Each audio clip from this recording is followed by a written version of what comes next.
All right, so today we are doing areas of regular polygons, and it's an 11.5 in your books.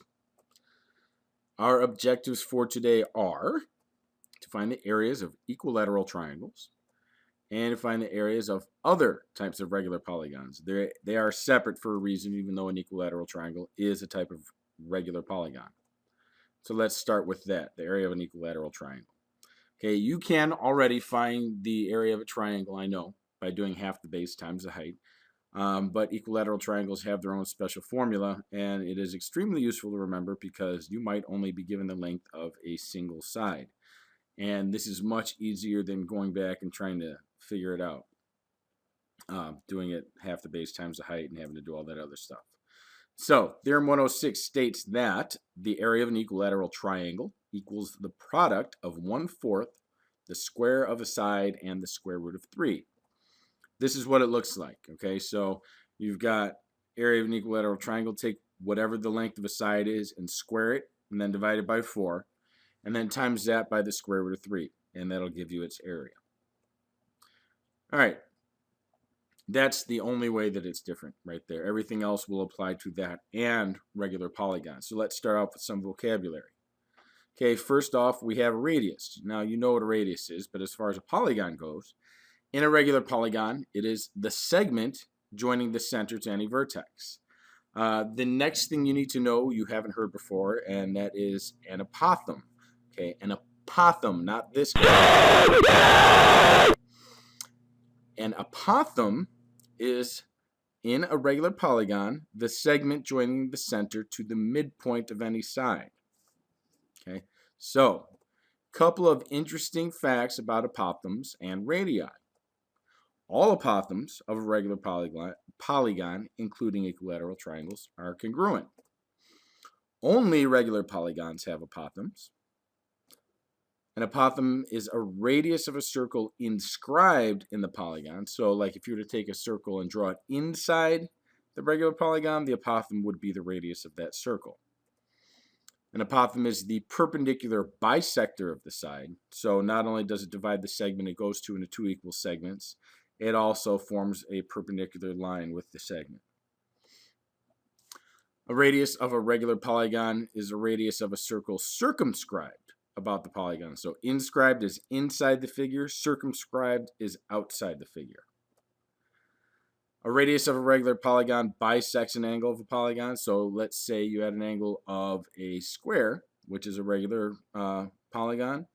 The radius of that would divide that 90-degree angle into two 45-degree angles, for example. And lastly, if all of the radii of a regular polygon are drawn, the polygon will be divided into congruent isosceles triangles. Okay, so let's take a look at Theorem 107. The area of a regular polygon equals 1/2 the product of the apothem and the perimeter. So another formula. Okay, where A is the length of the apothem and P is the perimeter. All right, so let's take a look at example 1. We have to find the area of a regular hexagon whose sides are 28. So we can find the perimeter easy enough. We know the length of one of the sides, and we know it has 6 sides. So we can find that easy enough. But to find the apothem, let's start by drawing in the radii. Okay, and then we'll draw in the apothem from the center there. And if you notice, this forms a right triangle because these are the congruent isosceles triangles, and then you can divide that isosceles triangle into a right triangle. Okay, and we'll be able to use that to find the length of the apothem. So, to find the measure, because remember, to find the measure of this, or to find the length of this, we're going to need the measures of these angles. Okay, we're going to use S1 equals n minus 2 times 180. Okay, so in that case, because we have 6 sides, okay, and our interior angles are each 120, because we would say we know the number of sides, which is 6, okay? So just so you know. So in that case, OPB or OBP is 60, POB is 30, and we know this is a right triangle. So it's a 30, 60, 90 triangle. And since the length of this is 28, we also know that BP is 14 because the apothem is a perpendicular bisector. So each one of these segments is 14. Okay, so since BP equals 14, OP has to equal 14 root 3. We also, like I said, know that the perimeter is 6 times 28, which is 168.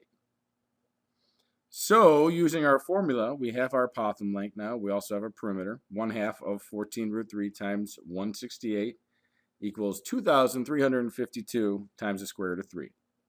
Okay? Simple enough. Let's look at another example. The area of an equilateral triangle ABC is 25 root 3. Find the length of the apothem of the triangle. Well, to do that, we do know that the formula of an equilateral triangle is a side square divided by 4 times the square root of 3. Okay, so we can use that to find the length of a side. We know the area, so we're going to plug that in over in this spot. What we don't know is the length of a side. So we do 25 root 3 equals the side squared divided by 4 times root 3. So we're going to divide both sides by the square root of 3. Okay, that cancels that out. And that leaves you with this over here and this over here. These two are actually going to cancel out. So you're going to end up having to multiply both sides by 4 to get rid of that 4 on that side because we're dividing. 25 times 4 is 100. These cancel out. So you get the side squared equals 100. So the length of a side is 10. Well, how does that help us? That means that the perimeter is 30. Okay, see where I'm going with this? Because it's an equilateral triangle, we can take that and use this formula. The area of a regular polygon equals 1/2 times the apothem times the perimeter. Okay, we know the perimeter, and we already know the area, don't forget. Area is 25 root 3, so 25 root 3 equals 1/2 of the apothem times 30. Okay, so first you want to get rid of that 1/2, so do 1/2 of 30, which is 15. So that's how I got that 15 there. I took this and put them together. Okay, so you get 25 root 3 equals 15a. So the apothem is 5 root 3 over 3, because basically what I had to do then is divide both sides by 15, okay, to get a by itself. And the 25 root 3 over 15, 5 goes into both of these. 5 goes into 25 5 times, leave the root 3. 5 goes into 15 3 times. So you can say 5 root 3 over 3, or about 2.9 when you round it. All right, and last example. Regular polygon with an area of 120 has a perimeter of 36. Find the length of the apothem of the polygon. So we use a formula for finding the area of a regular polygon. You don't need to know the number of sides. You just need to know the area. Or you need to know two of these, the area, apothem, or perimeter, to find the other one. Okay, we do know the area, which is 120. We don't know the apothem because that's what they're asking for, but we do know the perimeter is 36. 120 equals 1/2 of a times 36. So 120 equals 18a, because again, 1/2 of 36 is 18. Divide both sides by 18, and you get a equals 6.6 repeating. All right, so hopefully you get the idea from those. If you have any questions, please don't hesitate to ask in class. I know there's a few formulas that you're going to have to remember, and it might seem overwhelming, but write them down, get to know them as best you can. The main thing is know what the letters stand for, know what you're trying to find, and if you're kind of unsure, refer to the formulas and see what you do know out of those formulas. Maybe that'll help. All right, see you next video.